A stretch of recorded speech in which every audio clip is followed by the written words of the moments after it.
Hello students, now welcome to the next module of our chapter called electrostatics, wherein we'll be discussing fourth application of Gauss theorem. Now students, in the previous three applications, we have used concept of Gauss theorem to find out electric field intensity due to charge sphere, due to charge cylinder of infinite length, and also due to charged body of any shape at a point just outside it. Now again in this particular module, we'll be using concept of Gauss theorem to find out the value of electric field intensity due to uniformly charged infinite plane sheet, right? Now before starting with the application, let us first discuss the flow of this particular application.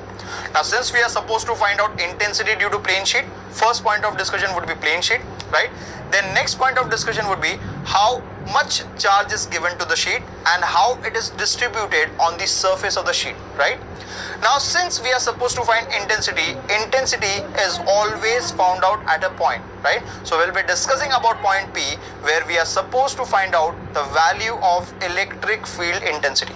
Now again over here, since we are supposed to use Gauss theorem, we'll construct an imaginary Gaussian cylinder which will enclose some amount of charge. So next point of discussion is Gaussian surface and the enclosed charge, right? Now once we are done with this, with the discussion of all these points, we'll calculate the value of T and EI, right? That is total normal electric induction, and we'll be calculating T and EI by two different methods. Firstly, we'll be calculating T and EI by Gauss theorem, and according to Gauss theorem, total normal electric induction, it is equal to the enclosed charge, and we'll call this as equation number 1. Next, we'll be calculating value of T and EI by general method or by mathematical formula, right? So we'll be calculating T and EI, and then we'll be discussing value of theta, right? What is theta? Theta is angle between vector E and vector ds. What is vector E? It is electric field intensity. What is vector ds? It is the area vector.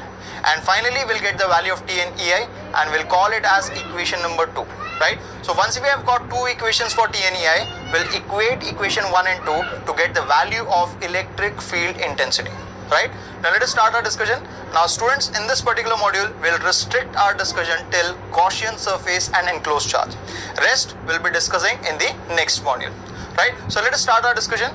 Now let us consider a thin metal sheet which is infinite, right? So I'm having plane sheet which is positively charged. So let's say over here we are having metal sheet, and this metal sheet is positively charged, and the positive charge will be present on the surface of this particular sheet. Now see this diagram carefully. It is the positive charge is present on the surface, right? Now in this particular case, this charge will be uniformly distributed over its surface. And why it will be uniformly distributed? Because it is a metal sheet, right? And in this particular case, we'll be again enclosing a very small elemental area ds, and therefore I'll be writing surface charge density sigma as charge dq upon area ds, right? So therefore I can say sigma, it is equal to dq upon ds. And why are we writing sigma as dq upon ds? Because again in this particular application, we'll be enclosing small elemental area ds, right? Now let us move further. Now let us discuss about the point P, where we are supposed to find out the value of electric field intensity. So let P be any point in the vicinity where we are supposed to find the value of intensity. So see this particular diagram, this is nothing but our point P, right? Now next point of discussion is Gaussian surface and enclosed charge, right? Now to construct a Gaussian surface, we need to consider small elemental area ds on this thin metal sheet, right? So let us consider small elemental area, right? And this small elemental area is present on the surface. Now see the diagram carefully. There is a small elemental area ds.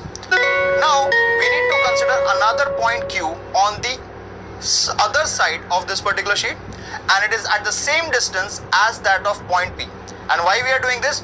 So as to create an imaginary, or so as to construct an imaginary Gaussian cylinder, right? So let us consider point Q, which is on the other side of this plane sheet, and it is at the same distance as that of point P, right? Now let this be our point Q. See the diagram carefully. So here we are having point Q, right? Now we'll be constructing an imaginary Gaussian cylinder, right, with this line PQ as a natural axis. So let's say, see this particular diagram, this line PQ which will be acting as a natural axis for the Gaussian cylinder. And this particular Gaussian cylinder will have cross-sectional area ds. So we'll consider small area ds at point P and at point Q. Now see the diagram carefully. We are having small area ds at P and at point Q. Now then we'll construct an imaginary cylinder like this. Right? Now this particular cylinder is enclosing small elemental area ds, and on that small elemental area ds there is small amount of charge, right? And since it is enclosing small amount of charge, this particular cylinder is referred as Gaussian cylinder, right? Now let us move further and calculate the value of enclosed charge. Now see this elemental area ds. What will be the value of charge? The value of charge would be very small, and it is represented by symbol dq, right? And from the above formula of sigma, that is sigma is equal to dq by ds, we can calculate the value of dq, and therefore the value of enclosed charge on elemental area ds would be equal to sigma ds. And students, this is nothing but the value of enclosed charge in this particular situation. Now students, the mathematical part of this particular application we'll be discussing in the next module. I'll see you in the next module. Till then, keep learning.